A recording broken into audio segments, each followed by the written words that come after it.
আমার ভাইরা, হযরত ইব্রাহিম আলাইহিস সালামের কথা আল্লাহ পাক কোরআনে কারিমে বলছেন সবর কারে কয়, দেখো শেখো সবর কারে কয়।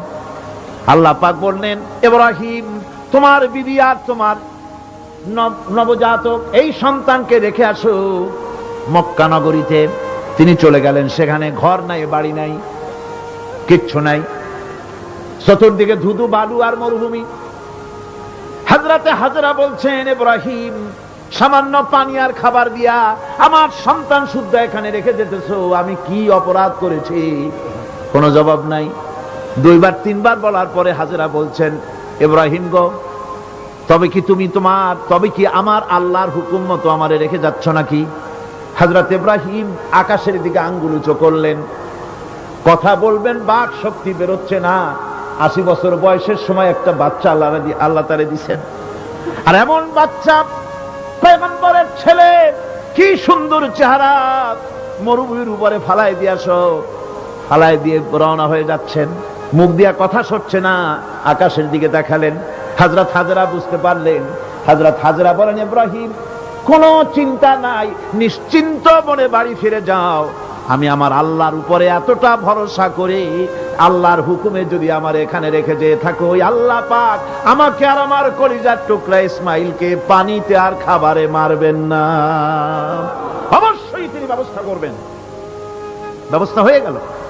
হযরত ইসমাইল বড় হয়ে গেলেন। আল্লাহ পাক অর্ডার করলেন, জবাহ করো ছেলেকে। হযরত ইব্রাহিম আলাইহিস সালাম যখন জবাহের প্রস্তাব করলেন, হযরত ইসমাইল তা আপত্তি করতেন, বাবাজি আমার মায়ের আর আমাকে বাচ্চা অবস্থায় ফেলে গেলেন, খাবার দেন নাই, পরার দেন নাই, বছরের পর বছর আমাদের এখানে কাটলো, দেখতেও আসেন নাই, আজ আসছেন জবাহ দিতে। এটা কেমন কথা? কি ধরনের বাপ আপনি? এরকম বলছে নাকি? এরকম বলছে? হযরত ইব্রাহিম আলাইহিস সালাম প্রস্তাবটা কিভাবে পারলেন? আল্লাহ পাক কোরআনে কারিমে দৃষ্টান্ত রেখে দিয়েছেন। আল্লাহ পাক বলছেন, হযরত ইব্রাহিম ছেলেকে বললেন, ইয়া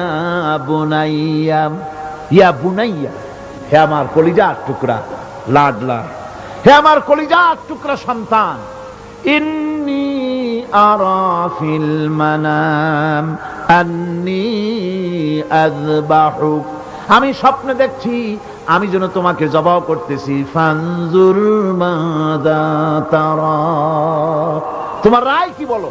আমি তো স্বপ্নে দেখছি যে আমি তোমার জবাহ করতেছি, এখন তোমার রায় কি, তোমার মত কি? হযরত ইসমাঈল আলাইহিস সালাম শুনিয়া দিলেন দৌড়, নাকি না?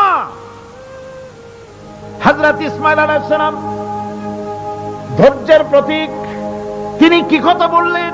তার মুখের কথা কোরআন শরীফে আল্লাহ পাক উঠায় দিলেন। হযরত ইসমাঈল বললেন, ইয়া আবাতি ফাআল মা তু'মারু সাতাজিদুনি ইনশাআল্লাহু মিনাস সাবিরিন, হে আমার পিতা, আপনি যে ব্যাপারে আদিষ্ট হয়েছেন আপনি তা পালন করুন, অবশ্যই আমাকে ধৈর্যধারীদের মধ্যে পাওয়া যাবেন। সুবহানাল্লাহ।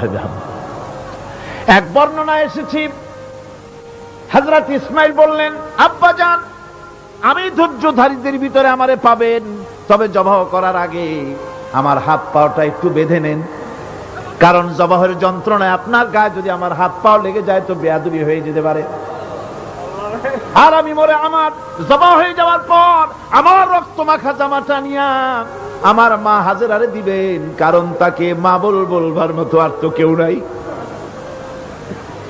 হযরত ইব্রাহিম তাকে বাঁধবার জন্য প্রস্তুতি নিলেন। হযরত ইসমাঈল বলছেন, আব্বাজান বাঁধবেন না, বাঁধার প্রয়োজন নাই। বলে, কেন? একবার বাঁধতে বললে আবার তুমি নিষেধ করছো কেন? ছেলে বলছেন, আব্বাজান বাঁধবো না এই জন্যে, হয়তো কিয়ামতেই প্রশ্ন উঠতে পারে যে আল্লাহর হুকুমে রাজি ছিল না বলে হাত পা বাঁধা জবাহ করছে, আমি এই সুযোগ দিব না, আপনি জবাহ করেন, আমি এতটুকু নড়াচড়া করব না। ধৈর্যের চরম প্রতীক হযরতে ইসমাঈল আলাইহিস সালাম দেখাই দিয়েছেন ধৈর্য কারে কয়।